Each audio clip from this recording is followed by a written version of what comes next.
నా పేరు పొడుగు కుమార్, రెల్లి కులాల సంక్షేమ సంఘం రాష్ట్ర ఉపాధ్యక్షుడిగా ఉన్నాను.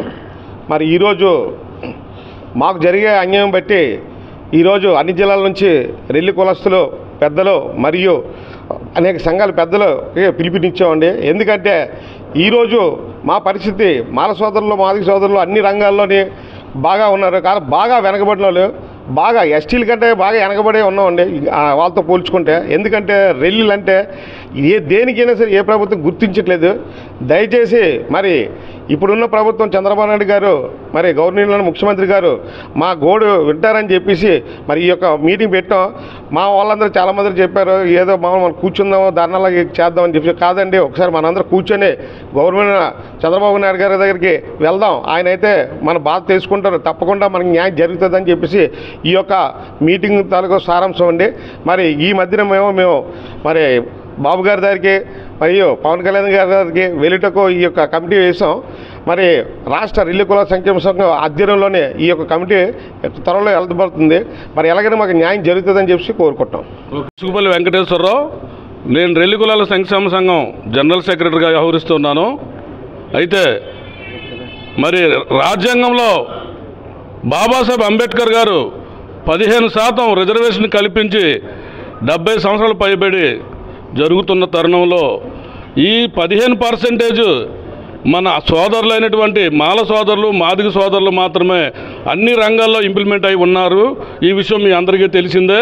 కానీ ఈరోజు సుప్రీంకోర్టు తీర్పు ఇచ్చింది, ఎవరికైతే అంబేద్కర్ ఇచ్చిన ఫలాలు అందలేదో, ఎవరైతే వెనకబడి ఉన్నారో వారికి కూడా ఈ యొక్క ఫలాలు అందే విధంగా రాష్ట్ర ప్రభుత్వ ముఖ్యమంత్రులు నిర్ణయాలు తీసుకొని ఎవరైతే వెనకబడి ఉన్నారో దళితులు వారికి న్యాయం జరిగే విధంగా వర్గీకరణ చేయాలని ప్రభుత్వాలకి మరి ఆదేశాలు జారీ చేయడం జరిగింది.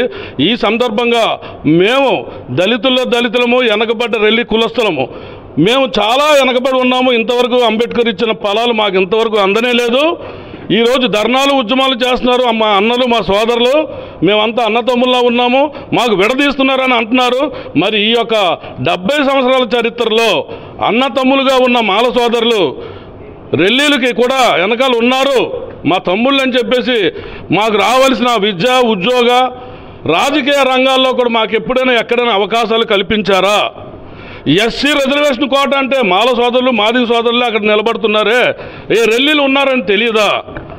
అందుకనే సుప్రీంకోర్టు ఇచ్చిన తీర్పును మా రెల్లి కులాలు 50 మంది కూడా రాష్ట్రం మొత్తం మరి కేంద్ర ప్రభుత్వానికి ధన్యవాదాలు తెలియజేస్తూ ఎస్సీ వర్గీకరణానికి మేమందరూ కూడా సంతోషాన్ని వ్యక్తపరుస్తూ మాకు రానున్న రోజుల్లో రాష్ట్ర ప్రభుత్వం వర్గీకరణ అంటూ చేసినట్టయితే మాకు 5% రిజర్వేషన్ జనరల్ కోటాలో ఇప్పిస్తే మా రెల్లి జాతి గత 70 సంవత్సరాలు బడి వెనకబడి ఉన్న మేము అతి త్వరలో ముందంజలో ఉంటామని, ప్రతి ఉద్యోగులు అయితేనేమి ఇంజనీరింగ్ సీట్లు అయితేనేమి రాజకీయంగా అన్ని రంగాల్లో ముందంజలో ఉంటామని ఈ సందర్భంగా గవర్నమెంట్ వారు మమ్మల్ని దృష్టిలో పెట్టుకొని అన్ని రకాలుగా ఆలోచించి మా రెల్లి జాతికి పైకి తీసుకొస్తారని మా రెల్లి కులాల సంక్షేమ సంఘం తరపు నుంచి మా రెల్లి జాతి తరపు నుంచి నేను ప్రత్యేకించి రిక్వెస్ట్ చేస్తున్నాను.